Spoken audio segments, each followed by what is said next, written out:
پارێزەرên dihokê bû giyanjdestdana parêzerekê Amedê kombûneka girseyî dikin. Da ku vekolîneka hîrbîn li rodanê bête kirin. کشتنا هر مروفکی تاوانه کامازنه تایبت اگر پارێزەر بتن چونکی پارێزەر مافێ هەر مرۆڤێکیت پارێزتن ئەکید ئەvە تاوانە کاماسترە هیویدارین کو ئەو کەسن ئەف تاوانە کری بزیترین وەخت بگەهنە سزای خۆ و هەمیشیان بێنە مەزەختن و بۆگرتنەوان کەسە. Bi gotina parêzeran, aloziyên Bakurê Kurdistanê û Tirkiya hind rîdan jê peyda bûn ku mirov bûyne qurbanî. Gerek e rêgirî li hember dubarebûna wan rodanan bête kirin.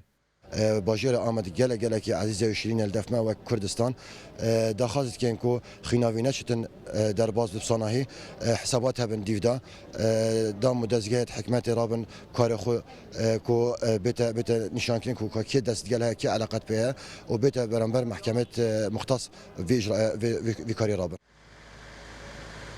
Di nav parêzeran da çalakvanên biyavê mafê mirovî û civakê medenî jî hebûn. Çünkü bi gotina wan kuştina mirovan tawana derheqî miroviyetiyê. و جه ناراضی بونا ریکراو ما فی مرویل کردستان تای دوی که و هر وسام داخوازش لاین پارتن کردیش دیگن دولت ترکی پنگاون باشتر پاویژن پنگاون آشتی پاویژن پنگاون برفنده پاویژن با آرام کردن و هیور کردن بارا دوخن سر است دولت ترکی. Tahir Alçî kul sala 1966 li şernexa Bakurê Kurdistanê ji dayîk bûye û sala 1992 were weke parêzer li Amedê kar dikir.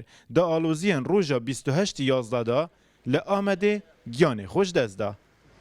Bi gotina parêzeran, ew parastina mafê xelkî dikin. Lewma pirêtina xîna her êkî ji wan, mafê xelkî jî dikevî tet metirsiyê da.